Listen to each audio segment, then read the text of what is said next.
د شریعت غږ راډیو درنو قدرمنو زړه ته راتېر اورېدونکو سلامونه مینه پیرزوینې مې ومنئ په دې هیله یم چې ټول به روغ جوړ اوسئ د صحت جامې به مو پر تن وي او د الله جل جلاله په درکړو نعمتونو به شکر گزاره یاستئ.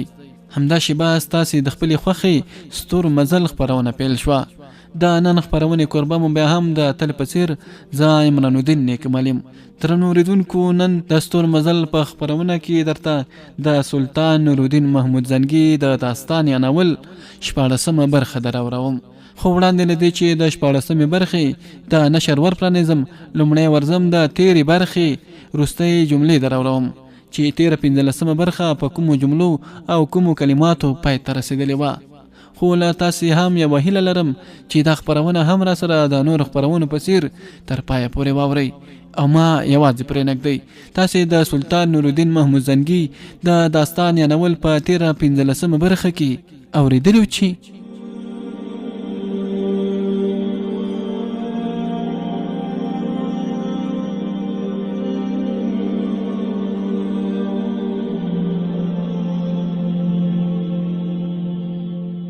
اوس نو سلطان نورالدین زنګي په مسلمانانو حکمرانو کې تر ټولو ځواکمن حکمران او ستر شخصیت ګرځېدلی و. د روم د سلاطینو ځواک له منځه تللی و او د بغداد د خلیفه واکمني هم یوازې د بغداد د ښار پورې راټوله شوې وه.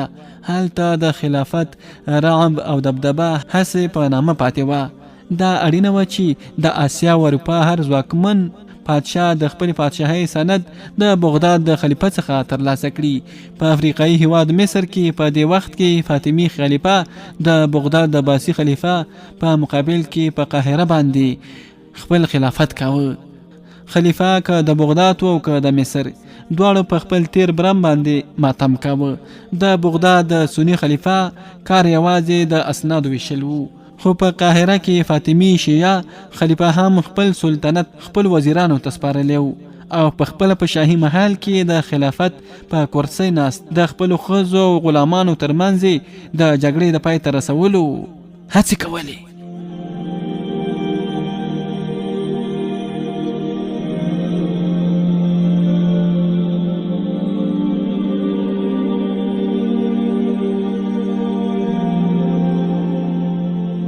درنو او قدرمنو اورېدونکو تاسې واورېدل چې تېره 15مه برخه په کوم ځای کې پای ته رسېدلې وه. 14مې برخې ته له دې جملې څخه دوام ورکوو. د عقیدې له مخې نورالدین زنګي سني مسلمان او په دغه ګروه کې د بغداد د خلیفه سره شریک و. د نورالدین زنګي پلار امیر عمادالدین زنګي هم د خپل امانت سند د بغداد د خلیفه څخه ترلاسه کړی و. د امیر عمادالدین زنګي د حکومت په وخت کې په قونیا کې د سلجوقي سلاطینو حکومت قایم و. په دې خاطر امیر عمادالدین زنګي تر اخره وخته پورې د سلطان کېدو دعوه ونه کړه او تل خپل ځان امیر ګاڼه. د هغه د وژلو وروسته د هغه دواړو زامنو سیف الدین غازي او نورالدین زنګي د خپل پلار د ځایناستو په څیر دعوې وکړې. سیف الدین غازي او نورالدین زنګي دواړه علاقمند وو په دې پوهېدل چې د خپل منځي جګړو له مخې د مسلمانانو ځواک له منځه ځي او د شام عیسوي حکومتونه به پر مسلمانانو سترګې راوباسي. په دې خاطر سیف الدین غازي په حلب کې د خپل ورور نورالدین زنګي امارت په رسمیت پیژانده که څه هم هغه دا خبره په خپله خوله نه وه کړې. په همدې توګه نورالدین زنګي هم په موصل کې د خپل مشر ورور سیف الدین غازي حکمراني په رسمیت وپیژندله او هغه ته مبارکي هم ورولېږله. په دې توګه د علماو مشرانو په منځګړیتوب د دواړو شاهزادګانو ترمنځ د ځایناستي مسله په چوپتیا سره پای ته ورسېده او د بغداد خلیفه په موصل کې د سیف الدین غازي او په حلب کې د نورالدین زنګي حاکمیتونه په رسمیت وپیژندل او دواړو ته په یو وخت کې د سلطنت او پادشاهۍ سندونه ورکړل. شهید امیر عمادالدین زنګي د نجم الدین ایوب او اسدالدین شیرکو محسن و. د هغه وروسته د نورالدین زنګي وخت راغی نو هغه هم دغه دواړه ورونه د خپل دربار مقربین وګرځول د امیر مادودین زنګي د مړینې وروسته چې کله د دمشق صدر اعظم معین الدین په بعلبک باندې حمله وکړه نو هغه وخت نجم الدین ایوب د بعلبک کلادارو. هغه د وخت د مصلحت لمخې بعلبک پرته له جنگ معین الدین ته تسلیم کړي. خو معین الدین انس د نجم الدین ایوب د وفادارۍ وروسته ډیره موده ژوندی پاتې نشو. د معین الدین انس د مړینې وروسته نور الدین زنګي د دمشق په لور مخه وکړه. نو نجم الدین د خپل مشر ورور اسدالدین شیرکو په سلا د دمشق کلیګانې نور الدین زنګي ته وسپارلې. په دې توګه نجم الدین تر څه مودې پورې د معین الدین انس وفادار او بیا د زنګي د وفادارانو په حلقه کې شامل شو. خو د پادشاهانو مزاج او شک کولو ته به انسان څه ووایي.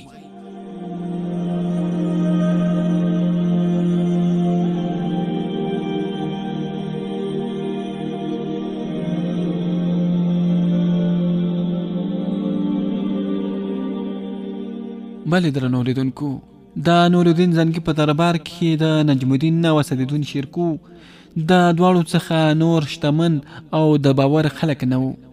خو نجم الدین ایوب او سردار اسدالدین شیرکو دواړه سکه ورونه وو. بیا نجم الدین ایوب د دمشق د کلا والی او اسدالدین شیرکو د دمشق د شاوخوا سیمو صوبیدار ټاکل شوی وو. د دې له مخې هم د دواړو ورونو ترمنځ ژوره اړیکې موجودې وي. خو د دې سره سره بیا هم شیرکو ته اجازه نه و چې د سلطان د اجازه پرته د خپل ورور نجم الدین سره وویني. دا په داسې حال کې چې دواړه ورونه په دمشق کې اوسېدل او ډیر وخت به په دربار کې یو د بل سره مخ کېدل او سلام علیک به یو بل ته وایه. نږدې یو میاشت دواړه ورونه یو د بل محل ته د نژدېکت سره بیا هم نو ورغلي. په دې خاطر اسدالدین شیرکو د سلطان څخه د خپل ورور محل ته د ورتللو اجازه وغوښته او هغه هم ورته پرته له ځنډه اجازه ورکړه. د دمشق د والی محل ته په ورتللو باندې د شیرکو داسې استقبال وکړل شو لکه د بیرون څخه چې کوم ملما والی راغلی وي. نجم الدین د خپل خوږ ورور د استقبال لپاره د ګلونو نه جوړه شوې دروازې ولګولې او محرابونه یې جوړ کړل او په دې توګه یې محل ډیر ښایسته کړ. څرنګه چې نجم الدین ایوب د دمشق د ښار والی و، په دې اساس یې کور هم د ښار په منځنۍ ښایسته برخه کې پروت و. خو اسدالدین شیرکو د دمشق د اطرافو صوبیدار و. په دې خاطر یې د اوسېدو ځای هم د کلا څخه بیرون په یو پراخه فضا کې پروت و. خو بیا هم د دواړو محلونو ترمنځ واټن دومره زیات نه و. که یو څوک به د یو نه تر بل بهره پورې تلل نو په خبرو یې هلته ځان رساوه. لکه څنګه چې اسدالدین شیرکو په امیر مادودین زنګي باندې اغیز درلود، نو په همدې توګه هغه د امیر نور الدین زنګي د پوزې ویښته هم ګرځېدلی و. امیر نور الدین زنګي د خپلو سلجوقي مسلمانانو دومره زیات لحاظ ساته چې ان د مرګ د ورځې پورې خپل ځان ته د سلطان لقب نه کړی. خو د نور الدین زنګي مزاج څه بل ډول و. هغه تر ټولو لومړی دا قدم پورته کړ چې د خپل مشر ورور په مقابل کې خپل ځان د حلب پاشا اعلان کړ. بیا چې کله وکتل چې پاچاهي د هیڅ اړخه له لورې د چلن سره مخ نه شوه، نو بیا د امیر په ځای خپل ځان د حلب د سلطان الفاظ لیکل. بیا چې کله د سلطنت پولي نورې هم وغځېدلې او د جوسلین پادشاه زور له منځه ولاړ او دمشق هم د نور الدین زنګي په لاسو کې ولوید، نو بیا یې د سلطان کېدو شک او شبهه له یوې مخې له منځه یوړه او اوس نو هغه د دمشق د سلطان په نامه هرې لورې ته مشهور شوی و. په دې خاطر په انطاکیه، طرابلس او یروشلم کې عیسوي سلطنتونه د هغه د رعب او دبدبې څخه په لړزه کې پراته وو.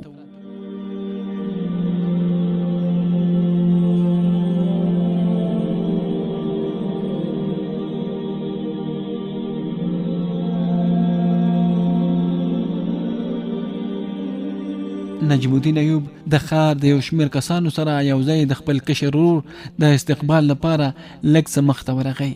د والی تر محل نه د استقبال تر ځایه پورې ټوله لاره په قالینو پوښل شوې وه. اسدالدین شیرکو هم له ځانه سره ګڼ شمېر امیران راوستلي وو. کله چې د هغوی ټولو کوچنی جلوس د نجم الدین مخې ته راورسېد نو شیرکو د خپل مشر ورور د درنښت لپاره د خپل اسه راښکته شو. د بل اړخه نجم الدین ایوب هم سم د لاسه د خپل ورور د خراغلاس لپاره د اس نه راښکته شو، ځکه که څه هم دغه مېلمه د هغه کشر ورور و، خو الله تعالی ورته د نجم الدین نه ستره مرتبه ورکړې وه. نجم الدین یوازې د دمشق والي و، خو اسدالدین شیرکو د دمشق د ټولې صوبې صوبیدار و. دواړه ورونه یو بل ته ورمخته شول او یو بل په غېږ کې ونیو. دا امیران نه یوازې دا چې یو د بل سره یې پیژندګلوي درلوده، بلکې یو د بل څخه ورونه هم و. خو د شاهي قواعدو لاندې دوی یو د بل سره داسې غېږې وکړي لکه د لرې ځایه چې کوم اجنبي مېلمه راغلی وي. د خراغلاس د ټولو رواجونو نه وروسته نجم الدین ایوب ټول له ځانه سره خپل مېلمستون ته روان کړ. د اسدالدین شیرکو لپاره یو ستر لوړ او ښایسته ځای جوړ کړی و. نجم الدین خپل ورور له لاسه ونیو او هماغه ستر ښایسته ځای ته یې یوړ. هملته یې کېناوه، په خپله د نورو امراو او رئیسانو سره یو ځای لاندې کېناست. د موصل خلک چې اوس په دوو برخو ویشل شوي، یو سلطنت په حلب یا دمشق او بل په موصل کې د سلطان سیف الدین غازی تر ولکې لاندې و. په دې دواړو سلطنتونو کې د امیر مادودین زنګي رواج ګڼل شوي اصول حاکم و. که چیرې شهید امیر مادودین زنګي به په خپله کوم ځای ته نه ورته نو د هغه د نماینده به د وخت د امیر په څیر استقبال کېده او میزبان د هغه هماغسې عزت کاوه لکه څنګه به چې د امیر مادودین زنګي عزت کاوه. په دې لیدنه کې هم همدغه اصول حاکم و. که څه هم سردار اسدالدین شیرکو د سلطان نورالدین زنګي نماینده نه و، خو د هغه رتبه د نجم الدین ایوب څخه پورته وه. په دې خاطر نجم الدین ایوب د هغه په مېلمستیا کې داسې مصروف و لکه د هغه کشر ورور چې نه وي، بلکې په خپله سلطان د هغه محل ته راغلی وي او د هغه مېلمه وي.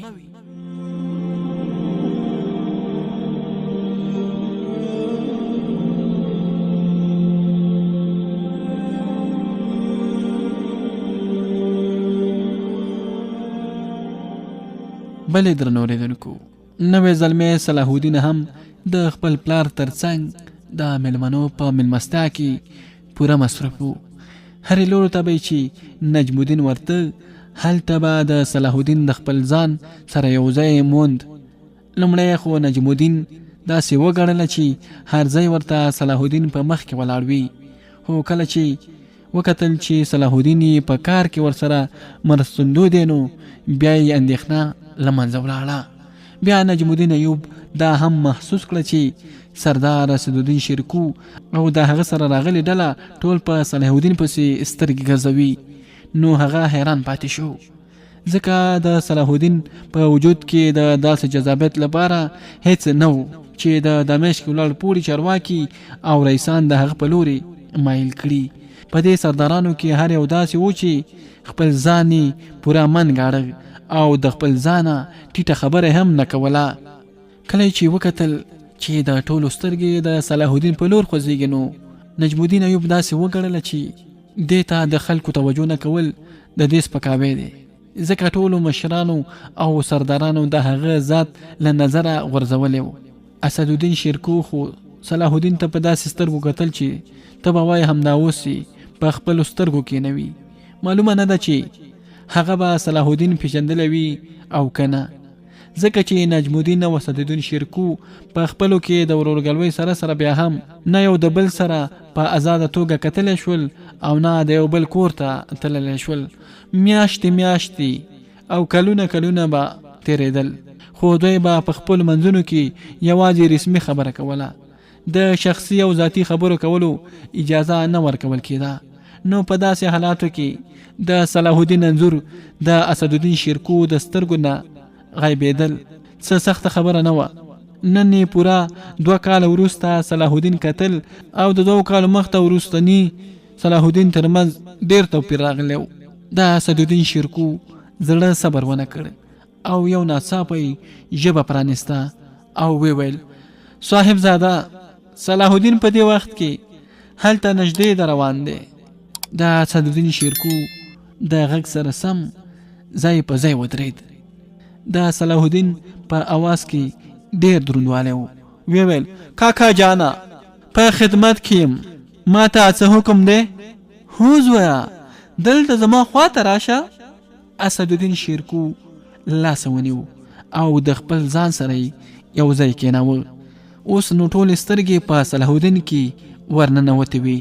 نجم الدین هم همالته نږدې ګرځېده. د سردار اسدالدین شیرکو د اواز د اورېدو سره سم بیرته راستون شو.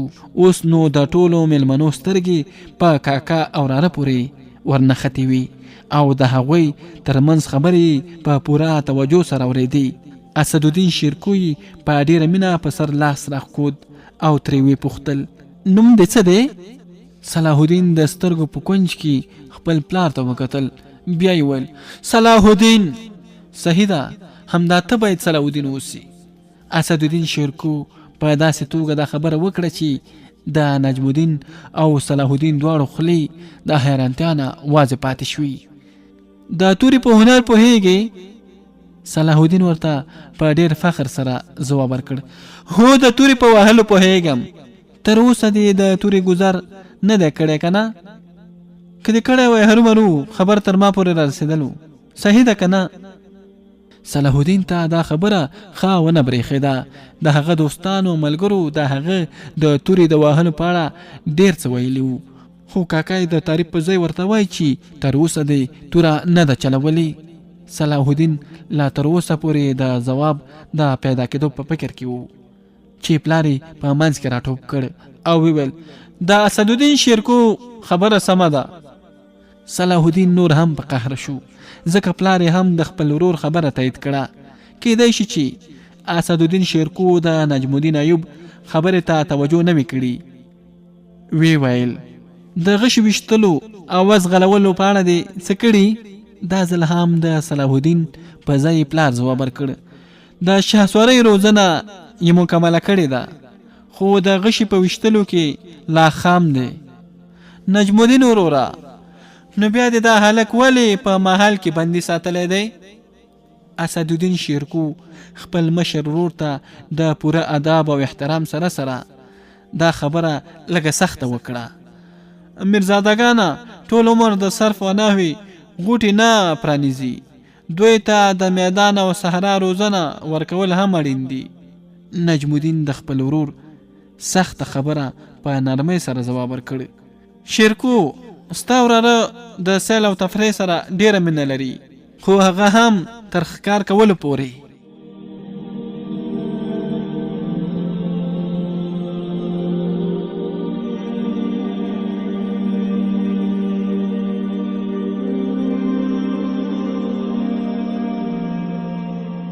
اسدالدین شیرکو ډیر مضبوط او ځواکمن انسان و. هغه صلاح الدین له لاسه ونیو او خپل مخې ته داسې ودروه لکه چې کوچنی ماشوم چې څوک دروي. صلاح الدین آیا ورور مې درته نه دی ویلي چې تر هغې چې د کمان نه وتلی غشی په انساني کوپړی کې ورننه نه وځي نو تر هغې وخته پورې یو غشه ویشتونکي ته صحیح غشه ویشتونکی نه ویل کېږي. په همدې توګه د میړنو توره تر هغه وخته پورې ځان وهلی وي تر څو چې په انساني مینه پاکه کړې نه وي. د اسدالدین شیرکو د خبر په اورېدو سره د صلاح الدین په سترګو کې ړونتیا را پیدا شوه. د هغه په ذهن کې ډېر څه راغلل. کاکا جانه، ما ته تر اوسه پورې د دې وخت نه دی ترلاسه شوی، او که نه ما به تا ته ویلو چې غشي څنګه نیغېدی شي او یا توره څه ډول په انساني وینو باندې پرېمینځل کېږي. اسدالدین شیرکو راپورته شو، ودرېد او ویل شاباش صلاح الدین، شاباش. زه دې په سترګو کې همدا شان کتل غواړم. هیڅ خبره نه ده چې لا تر اوسه دې د جنگ میدان نه دی کتلی. بیا یې د نجم الدین په لور وکتل. ویل ورور جانه، د صلاح الدین د سترګو ړونتیا څرګندوي چې په هغه کې دننه یو ډېر زړور باهمته او شجاع ځوان پروت دی. هیله ده چې دا به نور د بندیخانې څخه آزاد کړي. نجم الدین د اسدالدین شیرکو تند بیرته پر همغه ور واچوه. شیرکو که چیرې هغه ما په بندیخانه کې ساتلی نو تا یې کله د ازادېدو غږ را کړی دی؟ نجم الدین د اسدالدین شیرکو د خبرې ځواب ورکړ او د خپل زړه ټوله خبره یې ورته راوویستله او وویل ما ته د انتظامي امورو نه فرصت نه ترلاسه کیږي چې بل کوم لوري ته توجه وکړی شم. وراره په خپل کاکا باندې هر ډول حق لري. تا کله د هغې لوري ته توجه کړې ده؟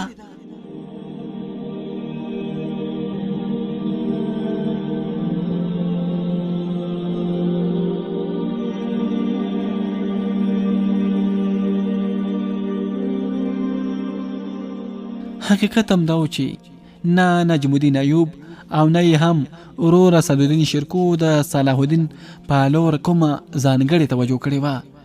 داسې هم نه و چې په صلاح الدین کې دغه ټولې وړتیاوې نه وي او یا نجم الدین د هغه په پاللو کې کوم کمښت کړی و. نجم الدین خو د صلاح الدین د پیدا کېدو سره سم د تکرت کلا پرېښې وه. بیا امیر عمادالدین زنګي سمدلاسه دوی دواړه ورونه په ډېرو ښو او مناسبو منصبونو باندې وټاکل. په دې وخت کې صلاح الدین ډېر کوچنی و خو د بالبک د کلا د کلادارۍ نه وروسته د نجم الدین ایوب بخت را بیدار شو. په هماغه وخت کې د صلاح الدین د ښې روزنې لپاره پوره استادان وټاکل. د صلاح الدین د بدبختۍ یا خوشبختۍ له مخې امیر عمادالدین زنګي شهید کړل شو. په دې وخت کې هغه 9 کلن ځوان و. بیا نجم الدین د بالبک کلا پرېښوده او دمشق ته راغی. په دمشق کې د علم او پوهې هر ډول شخصیتونه موجود وو. خو دا بېله خبره وه چې صلاح الدین ته د خپلو زده کړو د عملي تجربې لپاره میدان یا مسیر شونی نه و. د بالبک نه تر دمشق پورې صلاح الدین یوازې 9 پسرلي تیر کړي وو چې دغه عمر د کوچنیوالي او هلکتوب عمر هم حسابېږي. بیا نجم الدین ته د دمشق د سپهسالارۍ نه وروسته د هغه ځای ولایت هم ور په برخه شو. نو بیا هم صلاح الدین ته داسې میدان په لاس ورنغه چې خپل هنر پکې را څرګند کړي. په همدې توګه د علم او فن هغه زده کړې چې په بالبک او دمشق کې د تکړه استادانو تر پالنې لاندې ترسره کړې وي د هغې عملي څرګندونه به په شخصي غونډو او محفلونو کې کوله چې په دې لړ کې د مقابلې کوم بل څرک نه تر سترګو کېده. د بل اړخه کله چې اسدالدین شیرکو صلاح الدین د یو ځوان په څیر وکتل نو ورته د هغه په وجود کې د یو باتور مجاهد پټه هغه جوهر تر سترګو شو چې د دې عمر ځوانانو لپاره اړین ګڼل کېږي.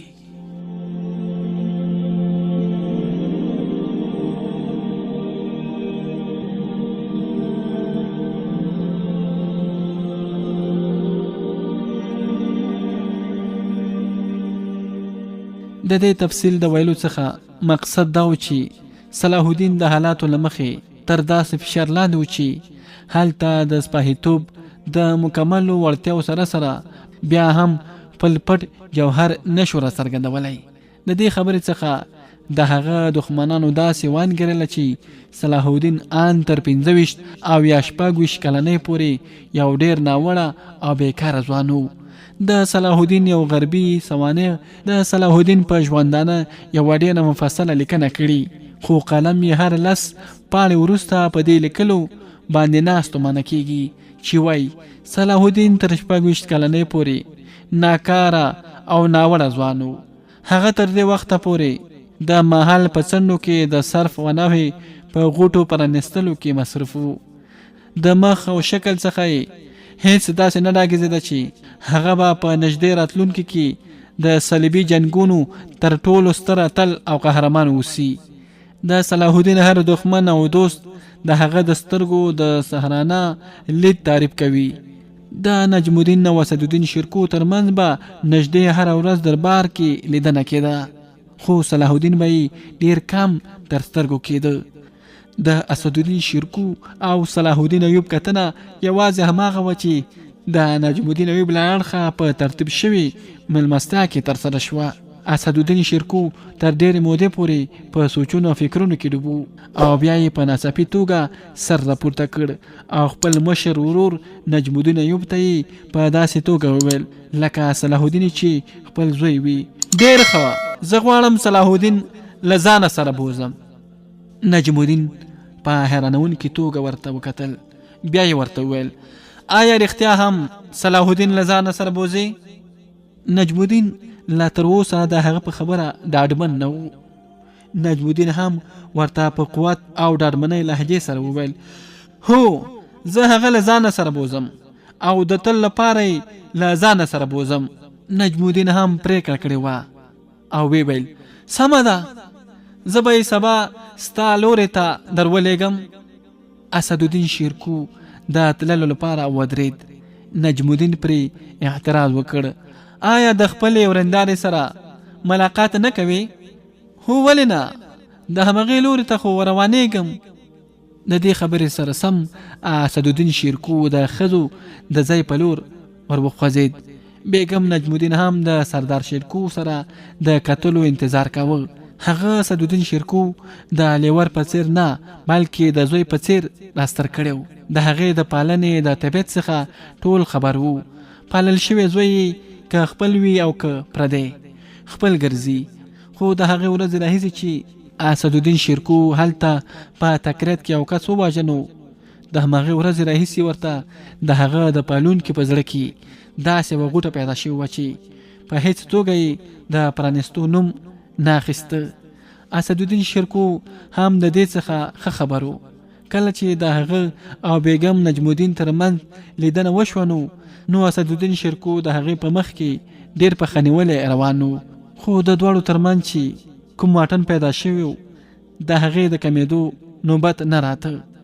د بیګم نجم الدین سره د مخ کېدو سره سم اسدالدین شیرکو د صلاح الدین یادونه وکړه ورندارې ما خو ستا صلاح الدین خپل زوی وګرځاوه. بیګم نجم الدین وپوهېده چې اسدالدین شیرکو ته نن کومه خاصه اړتیا پیدا شوې ده په دې خاطر زما تر مخه غوړمالي کوي. لکه څنګه چې ویل شول چې نجم الدین او ښځې اسدالدین شیرکو لکه د خپل زوی په څیر پاللی و. شیرکو هم هغوی د خپلو والدینو په څیر ګڼل او ډېر وخت به د کوچنیانو په څیر ضد یا غوړمالي کوله. نن هم هماغه ډول تګلاره خپله کړې وه. خو د هغه وخت راهیسې چې د تکریت څخه ویستل شوی و هغې د اسدالدین شیرکو هیڅ خبره نه منله بلکې هڅه یې کوله چې د شیرکو سره بالکل مخ نشي.